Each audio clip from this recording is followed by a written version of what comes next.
Este episodio ha sido grabado en el Parque Cultural Hacienda La Trinidad, a quienes agradecemos profundamente su apoyo y generosidad con el proyecto. Agradecemos a Cacao de Origen, un espacio para el encuentro, para la investigación, la educación y promoción del cacao y el chocolate venezolano, por sumarse a este proyecto. Antonio José Briceño Linares nació en Caracas en 1966. Es licenciado en Biología de la Universidad Central de Venezuela en 1993. Realizó un máster universitario en Artes Digitales en la Universidad Pompeu Fabra, Barcelona, España, en el 2015. Vive y trabaja entre Caracas y Barcelona. Su primera cámara reflex se la regalaron a los 15 años y con ella comenzó a fotografiar la vegetación y a abordar los temas rurales. Antonio viaja por los 5 continentes para estudiar la mitología, las creencias de culturas originarias y el ecosistema. Ha recorrido Marruecos, India, Nepal, Irán, Pakistán, Siria, Egipto. Ha convivido con señores naturales de México, Colombia y Venezuela, huicholes de la Sierra Madre Occidental, cobuis y huihuas de la Sierra Nevada de Santa Marta, y piaroas y pemones de la Orinoquia.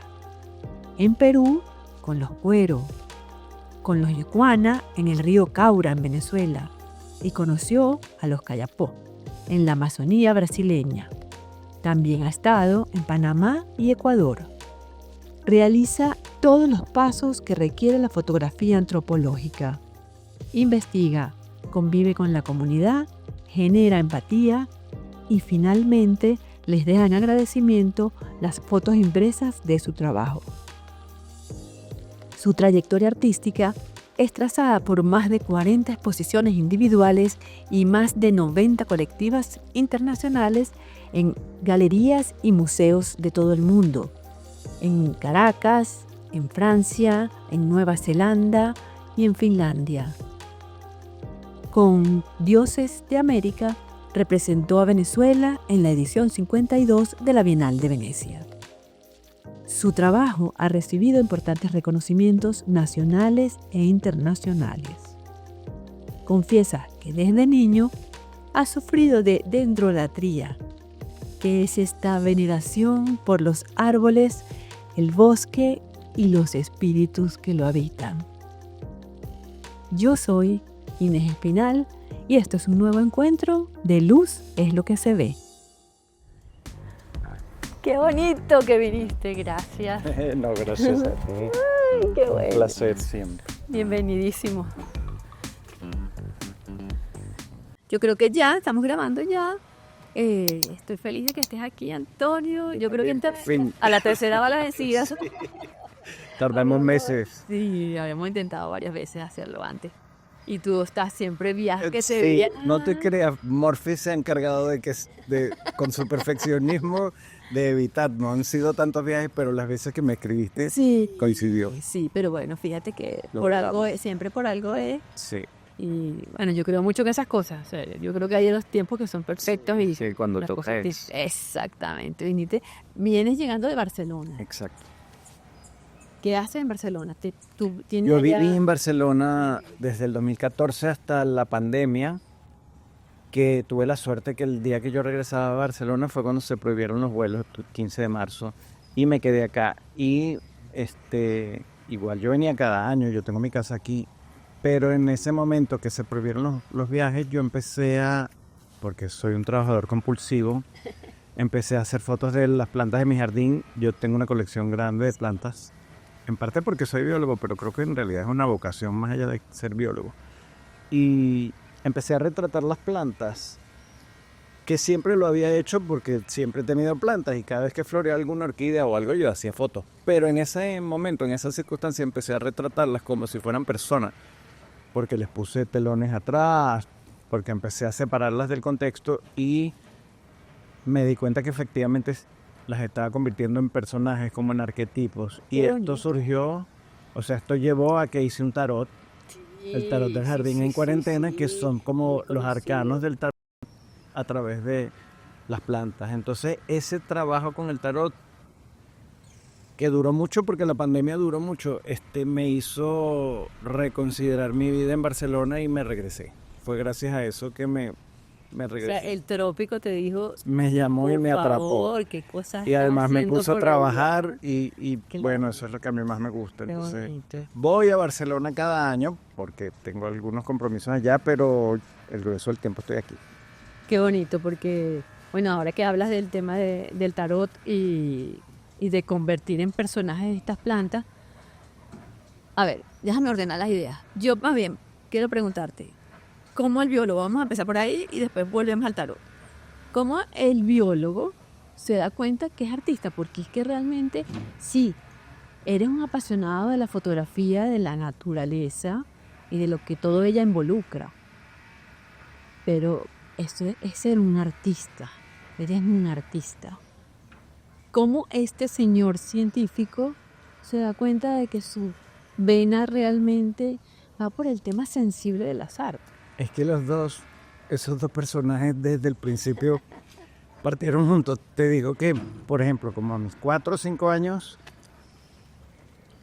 en mi casa el que llevaba los regalos de Navidad no eran el Niño Jesús, eran los Reyes Magos. Y una carta, me acuerdo perfectamente que yo le pedí a los Reyes un caimán, una jirafa, un hipopótamo, una lista, el arca de Noé. Yo vivía en apartamento y me regalaron solo una tortuga. Es difícil a los reyes. Una tortuguita de las que son así. Pero era tal mi pasión y mi obsesión por los animales, sobre todo al principio, que por ejemplo yo me chupaba el dedo y me dijeron que si me dejaba de chupar el dedo 15 días me daban un canario y yo en seco paré de chuparme el dedo.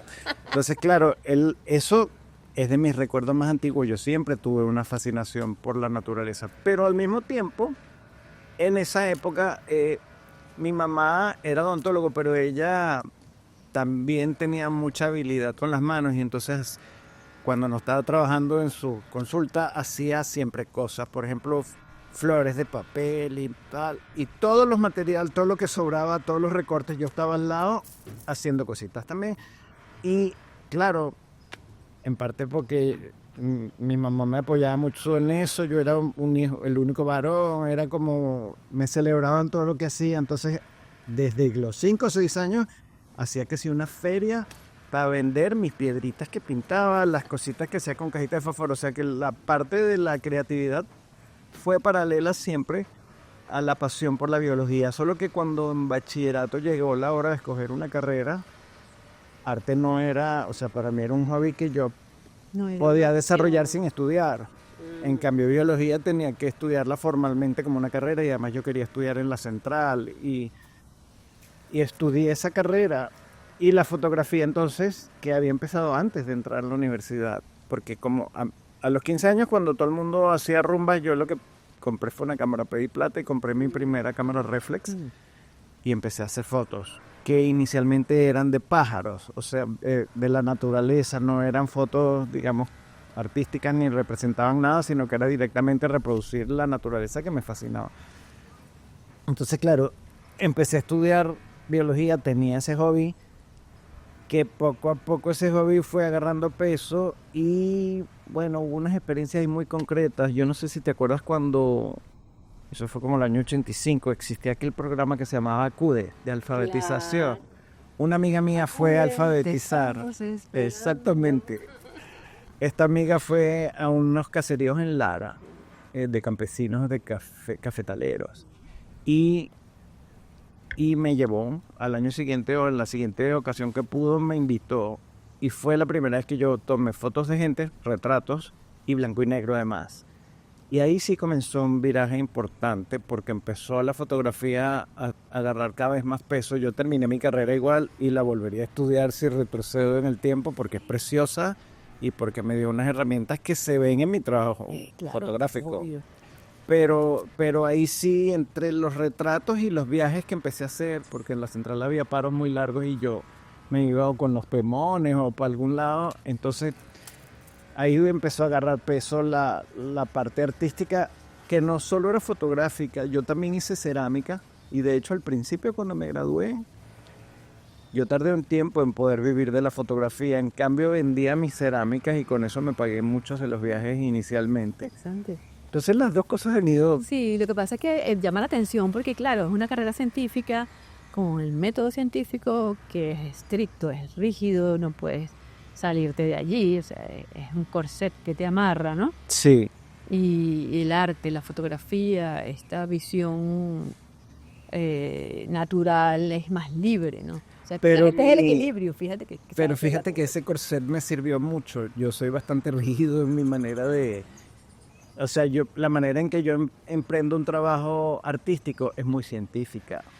Hago un proyecto que lo estructuro lo más que puedo, hago una investigación bibliográfica, soy riguroso en la manera, soy sistemático.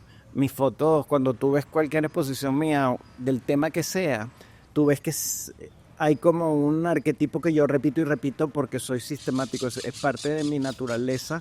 A veces me gustaría que fuese de otra manera más libre, pero bueno, así soy yo y así me formé y me dio buenas herramientas porque claro, muchos de mis trabajos implican una experiencia de campo, o sea, se parece mucho a lo que fue la biología. Entonces, el prepararme, hacer una investigación, empezar unos contactos, todo eso para lo que me entrené ha traído sus frutos en el campo de la fotografía. Hay muy pocos casos, el tarot es uno de ellos, porque yo estaba en mi casa y porque fue un trabajo que surgió espontáneamente y precisamente por tratarse de un tarot, yo dejé fluir las cosas que se me iban apareciendo. Entonces ahí el corset lo corté por un tiempo, abriste le quité las cinta cuerdas. Entonces acepté lo que se iba apareciendo.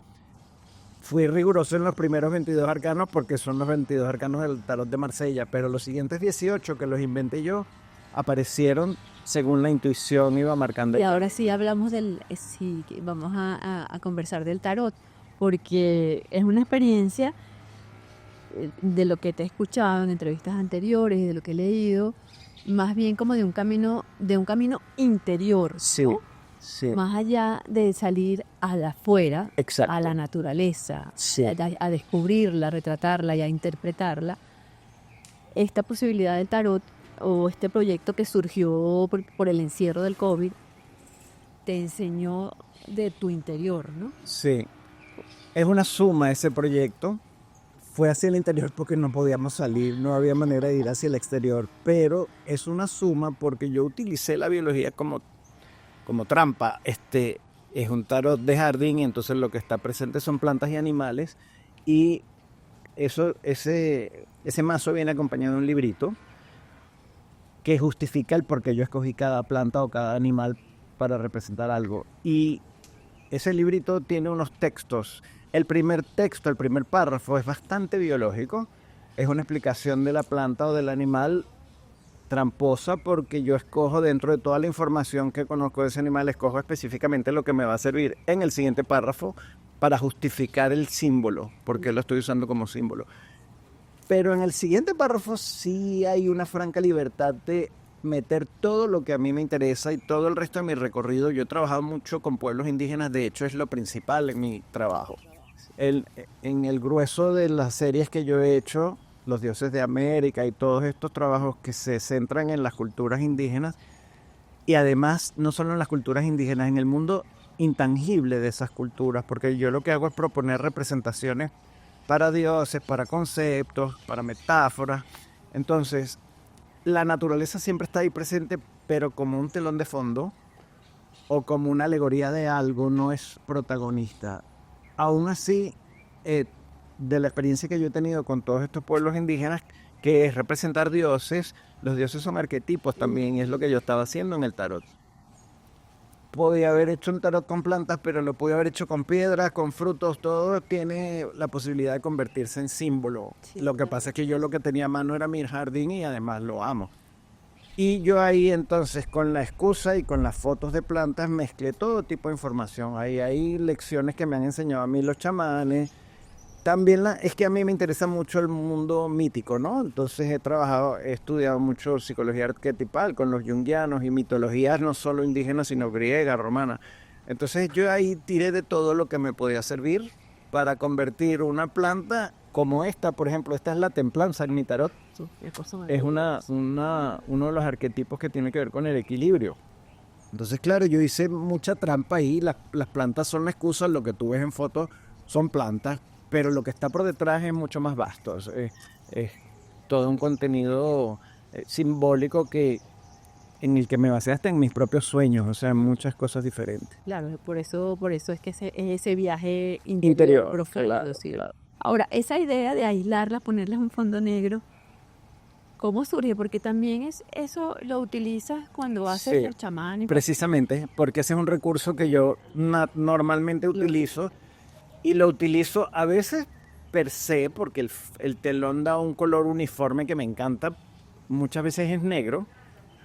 A mí me encanta usar el fondo negro porque todo lo demás que no sea el negro resalta el triple, Sí. como hay una canción que habla de que las estrellas le dan gracias a la noche porque encima de otro coche no pueden lucir más Es bellas. verdad. Entonces el negro es perfecto, pero no solo negro, yo he usado telones verdes de algún color que al ser uniforme el fondo centra tu atención obligatoriamente en el sujeto. Entonces ese recurso yo lo he usado 1000 veces, pero nunca lo había usado con las plantas. Lo que pasó es que había algunas de las plantas que yo empecé a fotografiar, las que estaban en macetas yo las podía mover y aislarlas del fondo, pero había otras que tenían un contexto tan abigarrado que si yo quería retratarlas solas tenía que aislarlas, y lo único que se me ocurrió fue usar un recurso ya muy fácil para mí, que era ponerle telas negras. Hasta que no puse las telas fue que no me di cuenta, wow, esto se está convirtiendo entonces en personajes, porque nunca lo había hecho, y ahí fue que me di cuenta que entre la iluminación, que fue bastante rigurosa en todo ese trabajo, y el fondo negro, ya yo podía convertir a las plantas en otra cosa muy diferente de lo que a los ojos comunes puede parecer. Y claro, lo del camino interior, por eso se llamó El Jardín en Cuarentena, porque en el fondo de todo ese trabajo la lección es que todo lo que tú necesitas está adentro, no tienes que estar viendo tanto hacia afuera, más bien si te concentras, incluso si estás obligado a quedarte quieto como fue la pandemia, entonces tienes la posibilidad de mirar hacia adentro y encontrar las respuestas que Sí, siempre tuviste ahí. de hurgar en ti, Exacto. exactamente. ¿Por qué esa necesidad imperiosa que sientes y que ha sido el germen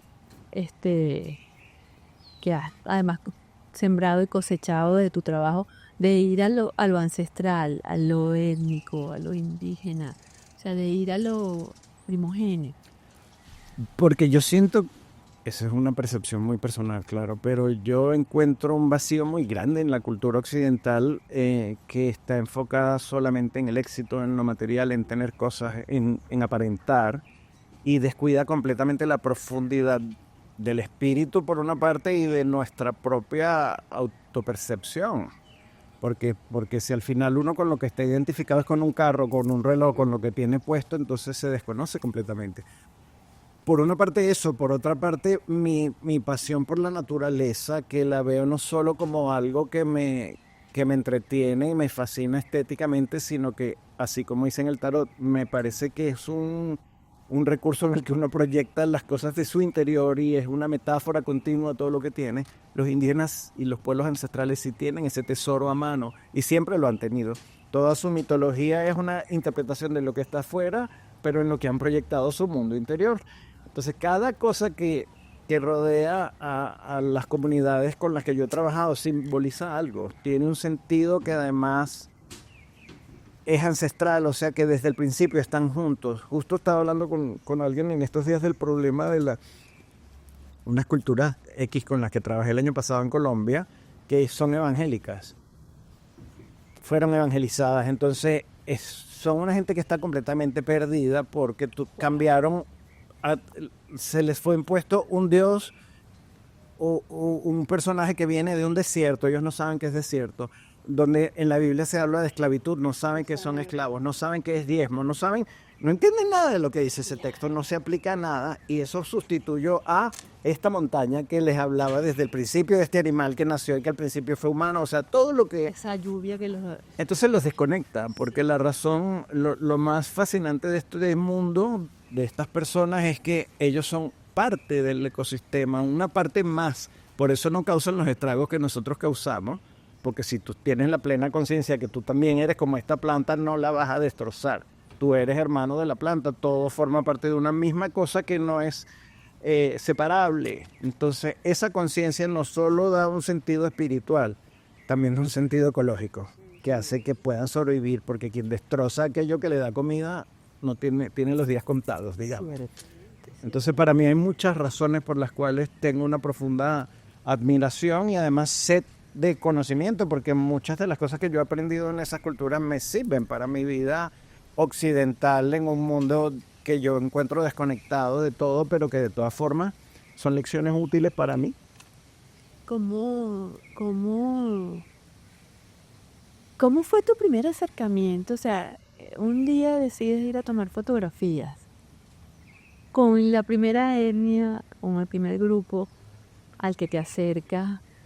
¿Cómo fue ese acercamiento y qué aprendiste ahí? Porque yo me imagino que uno va con unas ideas occidentales, Sí. de cultura diferente, ¿no? Y te acerca y te relaciona de manera distinta a cómo te puedes relacionar con ellos. Sí. ¿Cómo fue ese Fue encuentro? bastante y cómo- fortuito, aunque no creo que existe nada fortuito, pero no fue voluntario en todo caso. Porque mi pasión realmente eran yo desde que empecé la carrera pasaba muchísimo tiempo y de hecho en el primer semestre raspé las 3 materias que tenía porque pasaba más tiempo metido en la selva que en las clases. Yo iba a la selva solo, generalmente, a mí me gusta muchísimo estar solo. Yo me metía a ver los pájaros, el propio pajarero de estos que anota que ya vi este, lo fotografiaba. Mi vida, mi hobby era meterme a la selva y encontrar los animales, cazarlos con la cámara y tener ese placer. En ese también me gustaba muchísimo viajar por la naturaleza. En uno de esos viajes con un par de amigas, la misma con la que fui a los caseríos de Lara, fuimos a la Gran Sabana, porque ella ya había ido también, ella era la pionera siempre, ella fue primero a la Gran Sabana con un grupo excursionista y yo fui al año siguiente con ella, cuando todavía ni siquiera había carretera de asfalto, y en uno de los sitios, el Aponguao concretamente, había una familia indígena ahí que ese fue mi primer contacto de poder relacionarme, porque un par de años antes yo fui a una hacienda y pasé por Caicara del Orinoco y me acuerdo perfectamente haber visto arriba de un camión un montón de indígenas panares que son muy guapos, que están con sus guayucos, sus flechas, y me deslumbró tanto su belleza y sobre todo su estampa que me quedó así una inquietud que no se desarrolló porque hasta que no fui a campo nuevamente y estuve con esta familia y ahí sí ocurrió algo muy relevante para mí porque ellos nos trataron muy bien, éramos 3 muchachitos de 18 años y nos adoptaron y como el vínculo fue muy fluido y muy grato, ellos eran una pareja con 3 hijas. En los pocos días que estuvimos allí nos invitaron a un sitio a donde no iban los turistas nunca, que era bajar por el río Aponguao en Curiara y caminar algunos kilómetros. Los turistas no iban porque tampoco había nada escenográfico y porque ellos en general, al menos antes, eran bastante reservados en a quién invitan a qué cosas.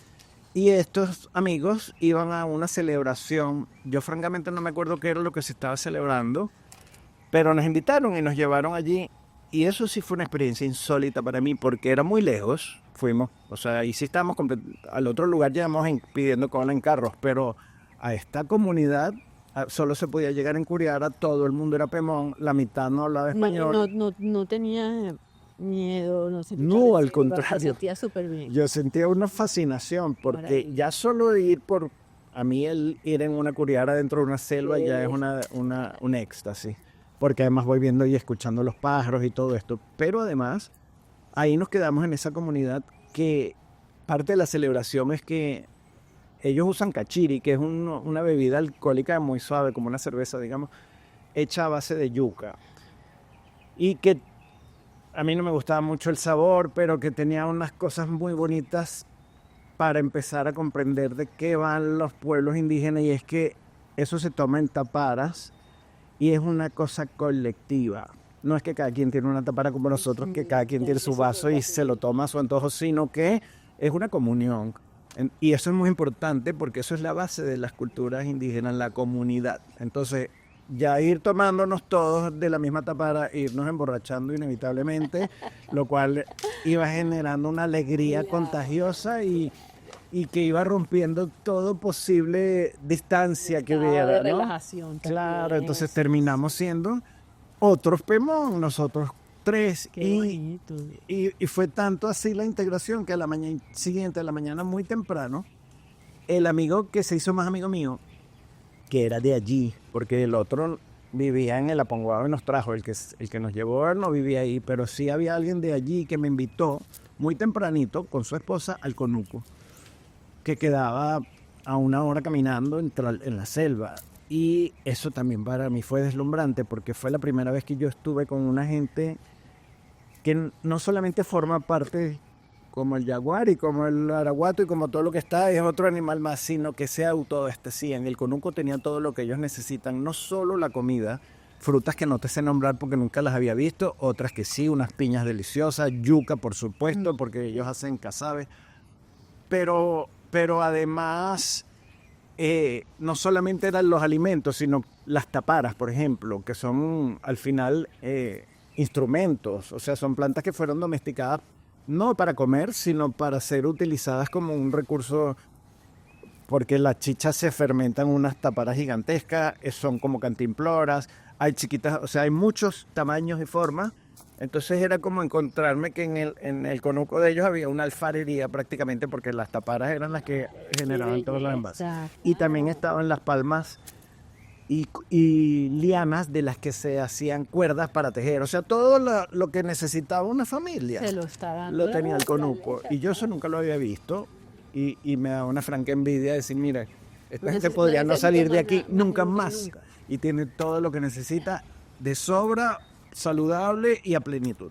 Entonces, esa sí fue una experiencia transformadora para mí, porque empecé ya a pensar que me interesaba más trabajar con comunidades indígenas, aunque estaba estudiando biología. Y de hecho mis últimos intentos, cuando hice la tesis, yo intenté que fuese una tesis en etnozoología, es decir, trabajar con una comunidad indígena, en ese caso la yecuana, porque ya después fui a varias, y ver qué significaban para ellos los animales, en fin, ver un poco más la relación. No me lo permitieron en mi escuela, pero esa primera experiencia, que además fue muy silenciosa, ahora que te lo estoy diciendo, entre las cosas relevantes que tuvo para mí es que estábamos en silencio, fuimos caminando sin hablar, escuchando los pájaros.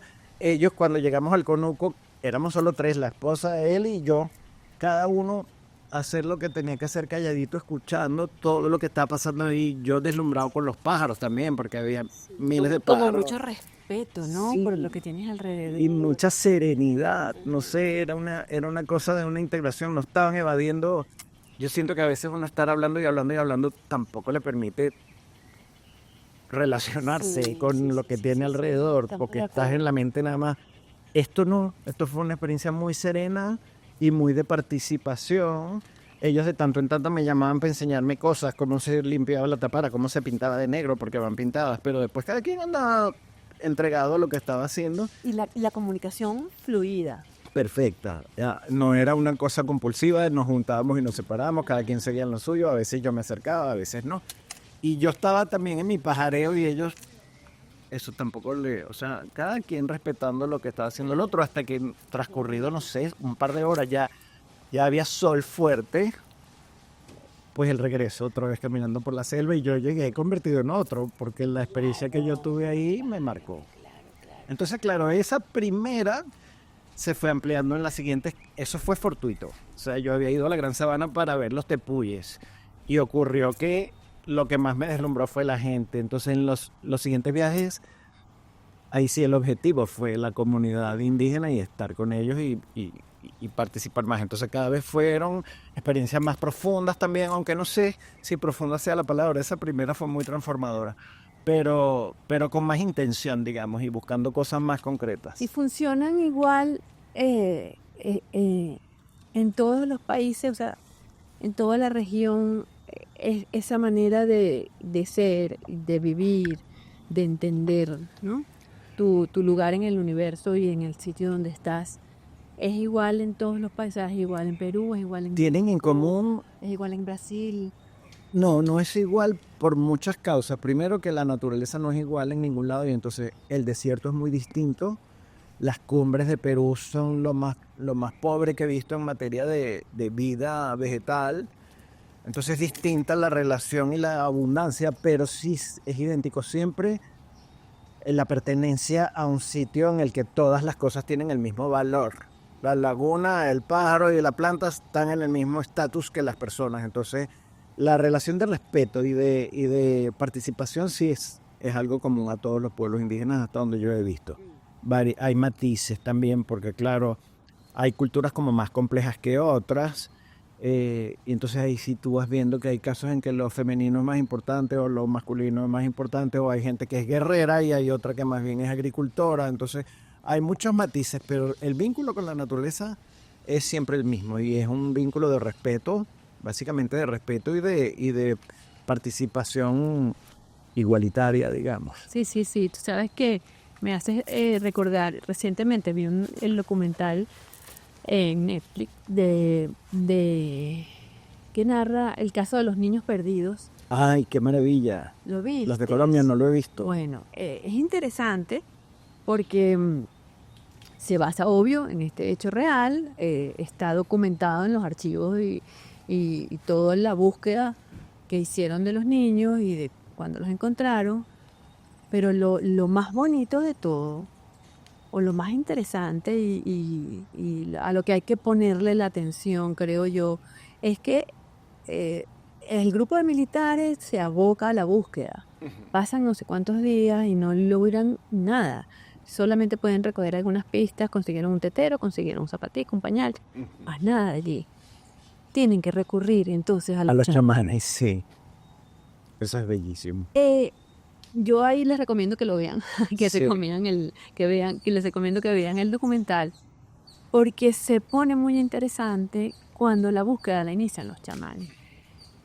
Por eso que acabas de narrar, por el respeto que ellos presentan a la naturaleza y a esa selva tan densa y llena de energía, Sí. que es un lugar cerrado, que por lo que ellos narran, yo lo siento, ¿no? Debe haber una densidad energética allí, Sí. que ellos mismos les cuesta seguir avanzando en la búsqueda, al punto que llega un momento que dicen, los niños no aparecen, llevan 35 días, los niños aparecieron Sí. al 40 y tanto, Sí. y mira, tenemos que pedirle permiso a los dioses y a la selva, Sí. para que nos deje entrar y nos diga si los niños de verdad están. Estoy haciendo spoiler, lo siento. Tuve el año pasado, yo estaba en Colombia cuando eso ocurrió. Pero Justamente en la selva. es interesante porque los militares con toda la tecnología Sí, claro. no encuentran a los niños, los chamanes con aquella pureza y sencillez y sabiduría de que tienen ancestral, logran decir, esos niños están aquí y los vamos a encontrar mañana. Y mañana los encuentran. Y los niños estuvieron siempre como a 2 kilómetros de ellos, ni siquiera es que estaban... Eso que están diciéndome, de alguna manera también ilustra un desencuentro que yo tuve con la soberbia de la ciencia. No fue exactamente cuando estaba con los pueblos indígenas, porque ahí yo me deslumbró el sentido. La abundancia de sentido en sus vidas fue una de las cosas que me deslumbró.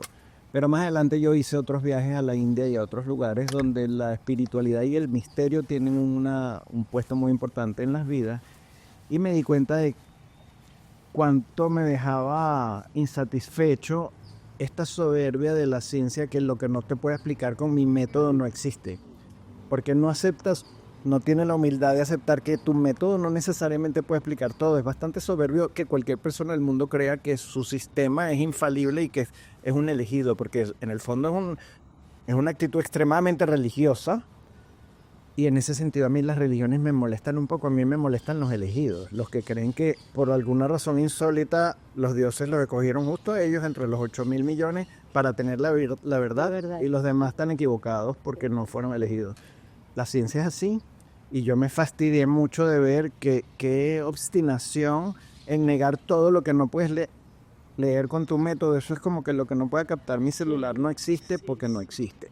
Entonces, claro, ahí eso es lo que pasó con los militares, que finalmente tuvieron la humildad, porque sí la tuvieron que tener, porque había un problema ya grave, llevaban muchos días. Y a mí mismo, que vivo en este mundo de la espiritualidad tan cotidianamente y con muchos matices, porque he estado en muchos pueblos diferentes, cuando yo me enteré de que eso estaba pasando ya iban 30 días. Nosotros estábamos en una selva en Ecuador, cuando salimos de esa selva me contaron esto y me conmovió mucho que quien me comentó lo que estaba pasando era una persona de Bogotá, urbano completamente, bueno, él es bastante místico, pero era urbano. Pero a mí me conmovió mucho la fe que tenían que iba a aparecer, porque a mí me parecía inverosímil que alguien creyera que 30 días después un niño de 11 meses y otro de 3 años, eran 4 niños pequeños, la mayor tenía 11. 12 años. Ajá, entonces yo decía, ¿cómo? Me conmovió mucho y me contagió. Dije, bueno, qué increíble que tengan esta fe como nación, además, porque la tenían todos estaban como convencidos de que estos niños, y efectivamente cuando aparecieron, entonces yo até unos cabos. El pueblo con el que yo estaba trabajando son los Cofán. Estaba trabajando con ellos porque ellos usan la ayahuasca, que es una de estas plantas enteógenas que lo que tienen como virtud precisamente todas estas plantas, el peyote, los hongos, es que desconectan la soberbia, facilitan la conexión y la aceptación de que todo está relacionado, aunque tú no. Exactamente, es un egocidio. Entonces, al ocurrir ese egocidio, tienes la fortuna por varias horas de encontrar el sentido que ellos tienen cotidianamente, porque es parte de su vida normal. Pero la historia de estos Cofán es que esa ayahuasca, que la manejan los chamanes por excelencia, funciona por una razón muy, muy específica. Y es que en su mito de origen, el creador, que era el sol, creó todas las cosas, y en cierto momento el creador quiso invitar a sus hijos a una comida, a un banquete en su casa, en la Churualta. Es muy cómico porque siempre los creadores tienen una mamá que los creó a ellos. Entonces le dijo a su mamá que hiciera el banquete. La mamá hizo la comida y los invitó a la Churuata, pero la Churuata tenía un espacio limitado. Entonces los que pudieron entrar se convirtieron en personas, somos nosotros, se convirtieron en personas de carne y hueso, las personas visibles, que son los Cofán en su mitología, digamos. Pero los que se quedaron afuera, que eran muchísimos, no pudieron ser palpables, se quedaron invisibles, son los invisibles. Eso marca un espacio, porque los invisibles viven en la selva, que es impenetrable, que es como el mundo del inconsciente, muy denso, muy complejo y alberga todas las cosas. Los que se quedaron adentro, que son los seres humanos visibles, digamos, son la cultura, lo que vive restringido a cierto espacio, que es la Churuata, y que en el caso de ellos concretos son los ríos, porque ellos viven en la selva, pero ellos se consideran gente de río, que está circunscrito a la costa del río, y la selva que los rodea les da todos los recursos, la medicina, todas las cosas, pero es de los invisibles. Ellos entran y salen de esa selva. Entonces, en el transcurso del tiempo, un chamán, al usar la ayahuasca, lo que va procurando es entrar al mundo de los invisibles, tener contacto con ellos, y ellos son los que ayudan a curar.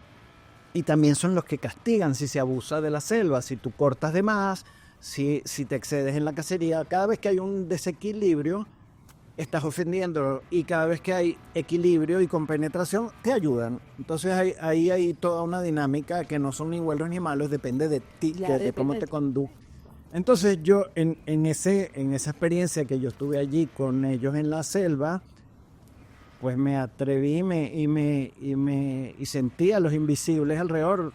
Comprendí que el espacio que nos rodea y que a mí me fascina, porque a mí lo que más me gusta en el mundo es la selva, es el espacio de los ucabates, de los invisibles, que son espíritus que están en la selva.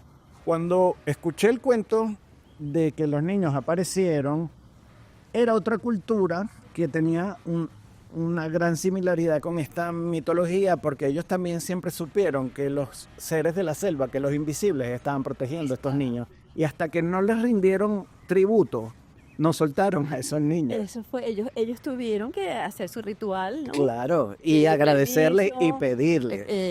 Tomar el ayahuasca. Exactamente. O sea, más, ellos les avisan a los militares que ellos tienen que se vayan, que ellos tienen que hacer sus rituales y se van a conectar. Y así fue. Y así fue. De hecho, uno de ellos mismos, de la misma tribu, creo que es el papá de los niños, De nuevo estoy haciendo spoiler, lo siento, pero esta conversación está muy buena. Que es el papá de los niños, que parece que no fue un buen papá, no ha sido. También le dieron el ayahuasca para saber si los dioses se conectaban, los invisibles se conectaban con él, y no, lo rechazaron. Entonces fue el resto del grupo el que tuvo la conexión, el chamán mayor tuvo la conexión y dijo, sí, los niños aparecen mañana, sigamos este camino, y los niños aparecieron. Sí. Entonces tú dices, wow, qué lección para el grupo de los militares, que además han sido enemigos históricos. Efectivamente. Qué lección para esta gente que está allí en la selva. Que bueno, al final también, ¿quiénes son los militares? Los grupos militares son pobres jóvenes que los lanzan allí sin ninguna formación y sin nada, ¿no? Y también hay que pensar en eso. Sí, pero ellos como personas son inocentes, como grupo no. Exactamente. Pero qué lección.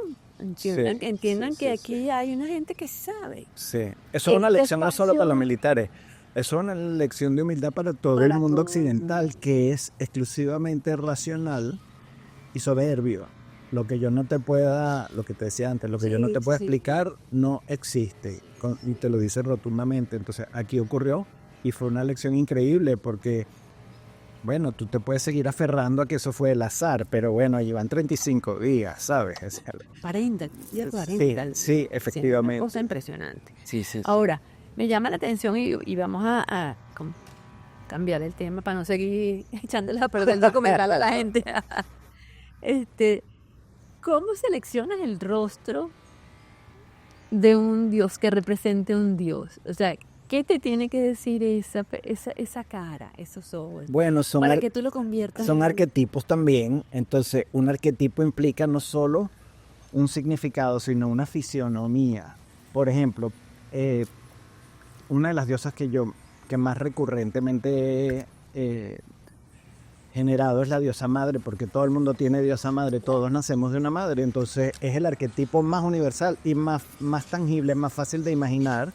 Y está presente siempre en todas las culturas, indígenas o no, porque la Virgen María no es más que la madre. Entonces, generalmente la diosa madre más está asociada a lo que es la madre, la alimentación, el sustento. Entonces siempre es la yuca en los amazónicos, el maíz en los centroamericanos, la papa en los andinos, siempre está asociada al alimento principal.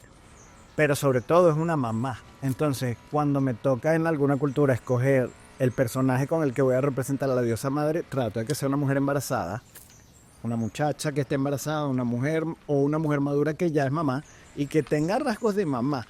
En principio es difícil porque no siempre tengo un abanico muy grande de personas para escoger, no todo el mundo quiere participar y ser fotografiado. A veces yo me tengo que restringir a los pocos que quisieron o a los pocos que había, porque a veces yo vivía en una familia y solo retraté gente de una familia. Entonces trato de ver cuál de los personajes se aproxima más a lo que está representando ese dios. El dios de las tormentas es un tipo iracundo. Entonces yo tengo que escoger quién tiene las facciones más rudas, la mirada más severa, así. No siempre los niños, hay dioses niños y es muy bonito porque lo que representan, la razón por la que esos dioses son niños y no adultos es porque son infantiles en algo, son muy inocentes o son malcriados o tienen algún rasgo que es infantil. Entonces, un niño no tiene necesariamente que ser angelical, puede ser un niño travieso.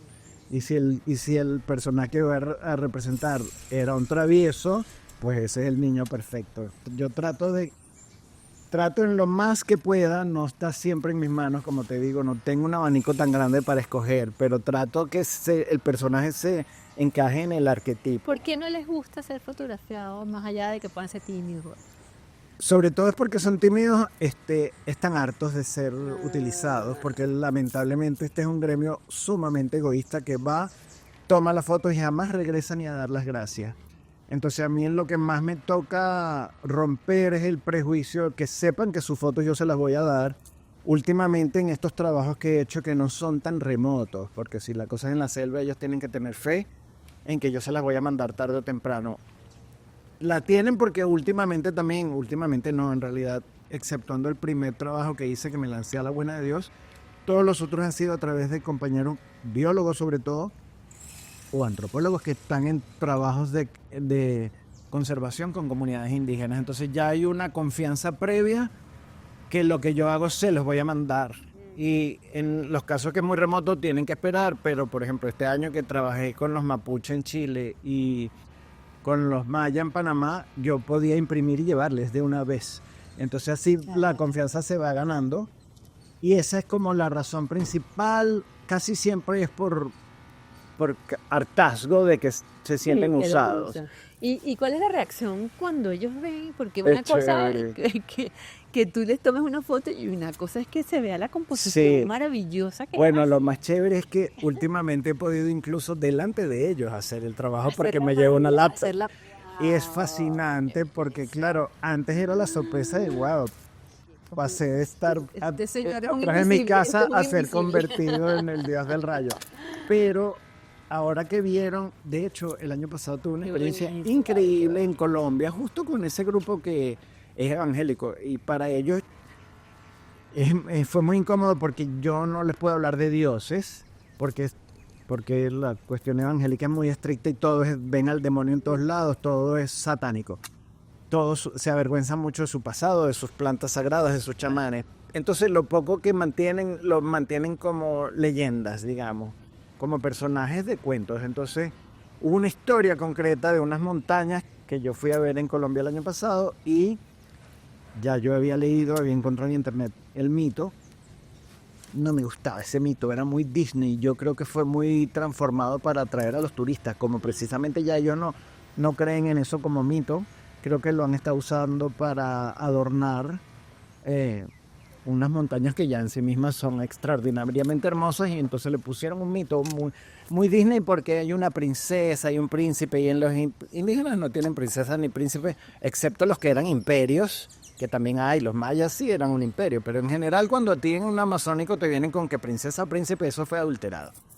Y el cuento además era una princesa requete bellísima, tan bella que todos se querían casar con ella, no sé qué. Total, que igual yo, pues, no me quedaba otra que representar el mito. Si eso es lo que era el mito, fotografié las montañas. La señora que me estaba albergando y que cocinaba era muy inteligente, una señora brillante. Entonces yo tenía muy buen vínculo con ella, me iba informando de cosas y ella me iba ayudando. Y yo le dije, necesito ahora a la mujer bellísima, más bellísima de acá.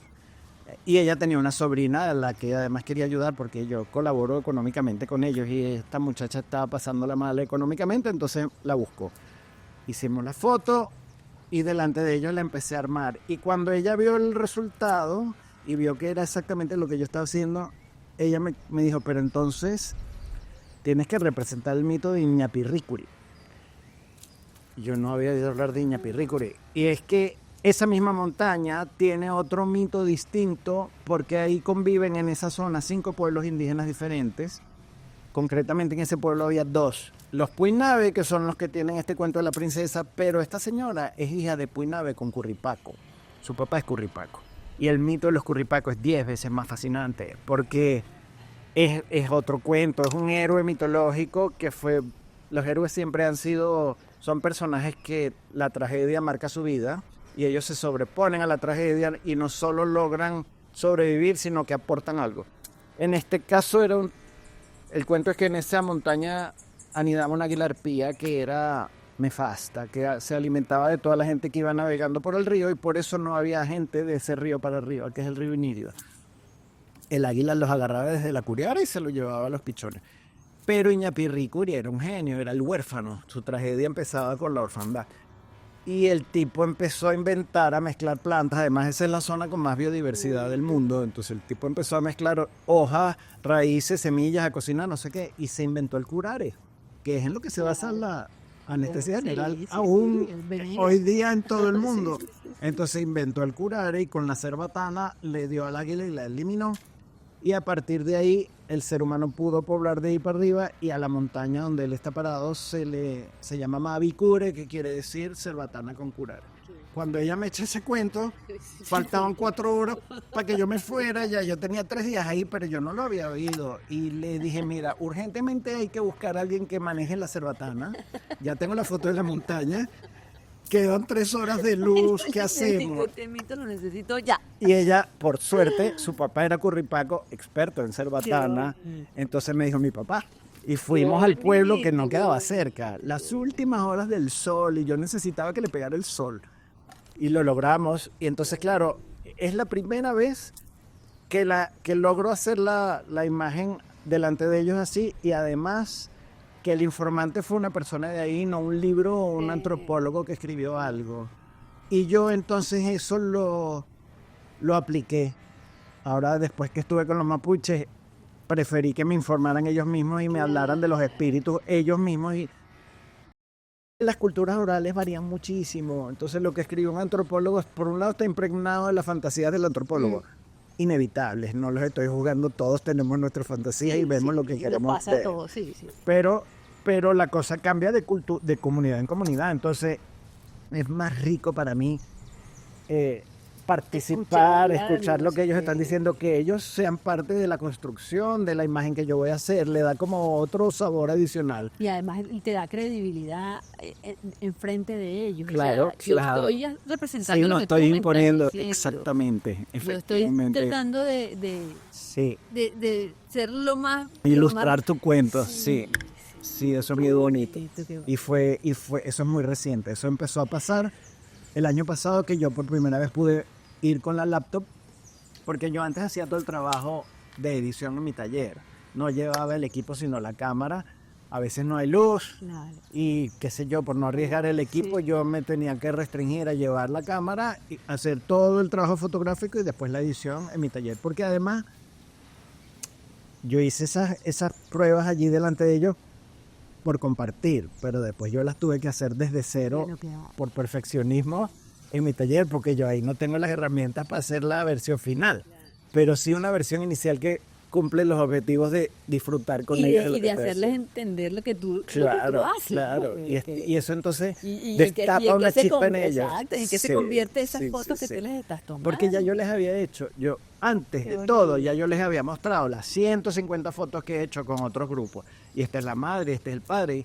Y ellos las vieron pasivamente. Pero no fue hasta que construí la imagen delante de ellos que esta señora me dijo, ajá, entonces tienes que hacer esta. Fue solo por haberlo construido ahí. Entonces, claro, eso fue una novedad muy útil. Mira, Antonio, tenemos como, no sé, yo creo que tendríamos que hacer otro programa. Pero encantado. Porque yo me parece que ya llevamos como una hora conversando. Cónchale. Yo estoy obligado a compartir, porque una tragedia que nosotros tenemos y por la que yo tengo 25 años haciendo este trabajo, es que a mí me parece insólito que sepamos más de Afrodita y de Zeus que de Pulogu o de Chejeru o de los dioses de acá. No hablo mal, son fascinantes las mitologías griega y romana, por supuesto, de unos pueblos que existieron hace 2000 años. ¿Cómo es que no sabemos las de unos que están aquí todavía, en el paisaje que es nuestro, en la naturaleza que es nuestra y que es, además, Venezuela está entre los países en los 10 más megadiversos. El continente americano es una maravilla que va de polo norte a polo sur. ¿Cómo desconocemos el significado que se le ha dado a la naturaleza tan rico y tan mítico por solo desprecio y prejuicios? Entonces yo me he dedicado a recopilar esos mitos, que además he visto en 25 años cómo van desapareciendo los pueblos en los que trabajé por narcotráfico, por represas, por evangelización, por turismo. Entonces es un trabajo contrarreloj y yo necesito divulgarlo. Mi papel es de divulgador al final. Entonces yo encantado hago 10 programas más si tú quieres. Pues me encantaría porque me queda en el tintero conversar. Por ejemplo, tienes una serie hermosísima que es pura poesía. Todas son pura poesía. Pero esta me llamó especialmente la atención, que se llama 13 camas, porque habla del tema de la homosexualidad. Sí. Es hermoso el tratamiento que les has dado, es una cosa maravillosa. Eso fue un trabajo de Iquitos, porque, Vamos a hablar rapidito de eso. que lo digo rapidito, casi todos mis trabajos al final, probablemente todos, son mi psicoterapia. Cada vez que hay un tema que a mí me inquieta, la única manera que tengo de procesarlo es haciendo un trabajo, porque soy un adicto al trabajo. Una vez ocurrió que estaba yo en Perú, en Lima por otra razón, viendo una exposición y tal, y había una exposición hecha sobre la Amazonía, pero concretamente sobre la ciudad de Iquitos, a la que invitaron a como 10 fotógrafos, no me acuerdo cuántos eran, peruanos todos, a mostrar su visión de Iquitos. Y a mí me impresionó mucho que casi todos habían hecho trabajos que tenían que ver con la sexualidad directamente, lo cual era muy llamativo estando en una ciudad tan conservadora como Lima, que es la más conservadora que yo conozco del Yo continente. creo de Latinoamérica, sí. Sí, entonces me dejó inquieto porque todo el mundo se enfocó ahí, fue un tema que les plantearon, me dijeron que no. E incluso empecé a ver unas imágenes que a mí me estaban como incomodando y yo no me creía nada puritano y dije, porque esto me está incomodando a mí, yo tengo entonces que resolver un problema mío y decidí ir a Iquitos, porque dije, si a mí este tema, esta sexualidad que me está mostrando aquí tan natural me está causando alguna irritación, tengo que resolverlo con el trabajo. Y entonces fui a Iquitos a hacer un trabajo sobre la sexualidad libre que tienen ellos, que es todo lo contrario que en Lima. Ellos están separados de Lima por los Andes. Eso fue amazónico y tuvo un boom muy importante cuando la época cauchera y estaban más relacionados con Europa que la propia Lima porque por ríos se iban y son sumamente liberales, como suelen ser también los pueblos mineros en el fondo. Entonces, efectivamente, cuando llegué ahí me di cuenta que el tema de la sexualidad no era nada tabú, eran unas personas muy libres desde pequeñas, prácticamente desde adolescentes empiezan a disfrutar de su sexualidad y además con una tolerancia increíble a todas las posibles sexualidades que existen. Entonces, claro, Al placer absoluto. Sí, y respeto. Y respeto, incluso curiosidad y ganas de todos de experimentar. Entonces hice 3 trabajos diferentes. Uno mitológico, que se llama El amor equinoccial, que fue un poco lo que estoy acostumbrado a hacer, representar a personajes del cortejo de Afrodita, que es la diosa del amor, en función de pinturas como las de Botticelli, el nacimiento de Venus, todos esos elementos con la espuma, las conchas del río y tal. Y hacer una suerte de eco de esos trabajos como la Venus del espejo de Velázquez. Hice varias piezas que tienen que ver con ese cortejo. Y paralelamente otras 2 series, 13 camas, son espacios diferentes de toda la ciudad de Iquitos en donde se encuentran los amantes. Y eran desde hoteles, el hotel más 5 estrellas de ahí, que no era 5 estrellas, hasta un sitio sumamente rudimentario, porque el río sube 17 metros cuando está en las aguas altas, pero cuando se va, queda mucha vegetación en torno a las raíces de los árboles y hace como unos iglú, unas cuevas, donde también se meten a tener sexo. Entonces yo hice fotos de los amantes, todos tipos de amantes, heterosexuales, homosexuales, tríos, todo lo que me sugirieran yo lo acepté porque precisamente se trataba por una parte de reflejar que esa es nuestra naturaleza y no tiene nada de malo, y de demostrarme a mí que no había nada de malo y no me tenía que incomodar con esas situaciones, porque por supuesto fue una situación muy particular para mí, que estoy acostumbrado. Claro, una prueba, fue una iniciación. Entonces es un trabajo muy democrático, porque abarca desde los más marginales, digamos, hasta los más pijos, cifrinos, y de todo. Gays, lesbianas, tríos, heterosexuales, viejos. Bonito. Y todo el mundo además muy emocionado, porque yo también les doy la foto. Siempre cuestan más las primeras. Entonces una vez que hago las primeras y las imprimo y las doy, los demás, yo también quiero. Y entonces fue un trabajo muy lindo porque al final no me daba abasto. Al principio me costaba conseguir a uno y después tenía lista de espera y yo no tenía tiempo, claro. Qué bonito. Bueno, Antonio, mira, gracias, o sea, de nuevo, gracias. Ves que el universo hace todo, el universo hace las cosas, por haber aceptado la invitación, por conversar, por estar aquí. Y bueno, tenemos que ir a tu casa. Sí, podemos hacer otro en mi casa en el futuro. A ti.